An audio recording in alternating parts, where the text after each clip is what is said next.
Dashera to everyone on behalf of Sanskriti team. We are here tonight to present a dance reporter titled Gandhi Ek Soch as a tribute to Mahatma Gandhi on his 150th birth anniversary. Gandhiji was not only the supreme leader of Indian national movement, but he is also a philosophy, an idea, a state of existence that the world should attain. Man, woman and child can enlighten and achieve that state of enlightenment with his principles and philosophies.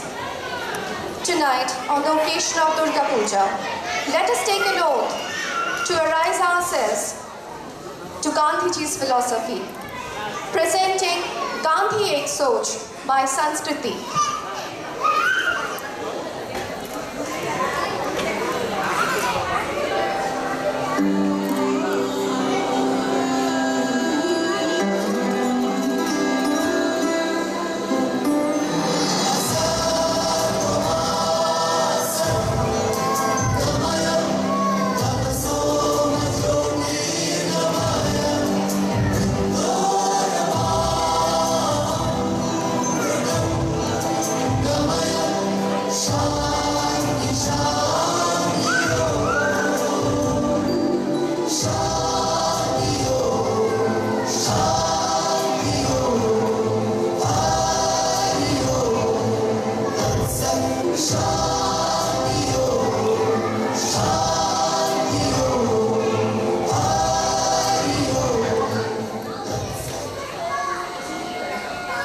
Be the change you want to see in the world.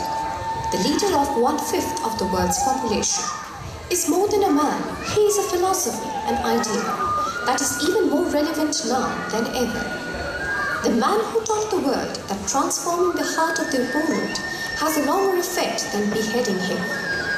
Born in a land of mystery and diversity, the man who named his autobiography as My Experiments with Truth, Mr. Mohandas Karamchand Gandhi emerged as Mahatma, the great soul who awakened the country to arise as the largest democracy of the world.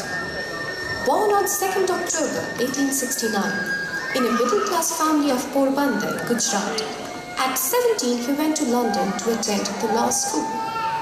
To discover the Mahatma within, his destiny found him a job in South Africa.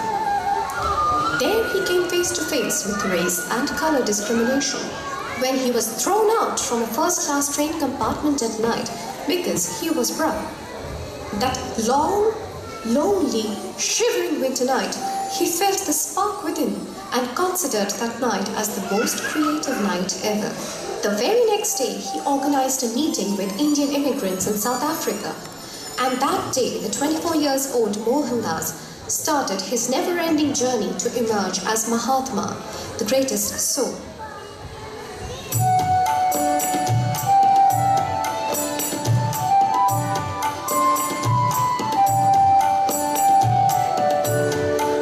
Vishnu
himself as a very loyal part of the empire.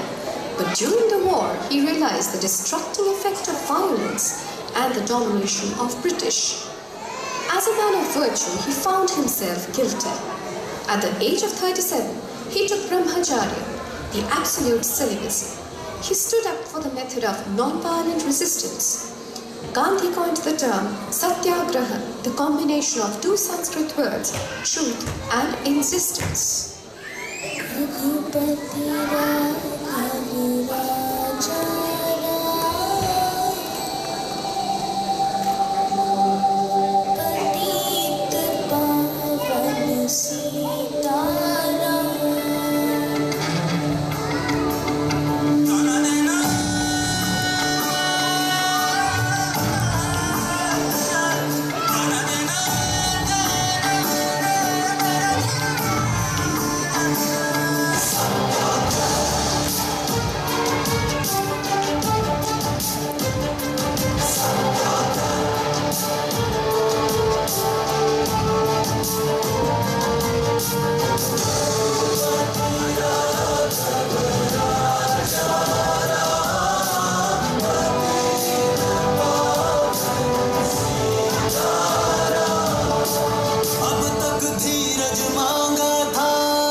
The British had systematically plundered Indian natural resources.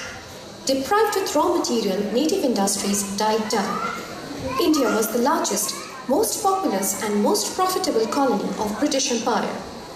In 1919, Gandhi called a mass movement and strike against a British law. He was in Bombay, but the mass movement built up throughout the country. The British Emperor had felt that Gandhi's movement can turn into a huge war. So to break it right at the beginning, they opened fire in Jallianwala Bagh that killed 400. That left Gandhi shocked and his heart bleeding. But he refrained the countrymen to take a bloodbath yet again in the name of revenge. Rather, he found this as a force to unite the whole of India for a bigger cause. With a united India, he started a new movement requesting Indians to use products only made in India.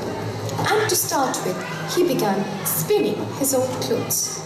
The Western clothes were burned into giant bonfires. This was to indicate that there is no cultural dependencies on British. During his journey of Indian patriotic movement, he called off many campaigns when it turned out to be violent. To run a non-violent movement of 1 million people with fire in their heart was not an easy task. In 1930, at the age of 61, Gandhi stood for the famous Dandi March, marching 240 kilometers to the Arabian Sea to produce salt made in the country, which was later banned by the British. Psychologically, he was building the backbone of the country, as he knew someday India will arise, awake, and bring back the much-awaited independence from the British. The Salt March movement captured the attention of the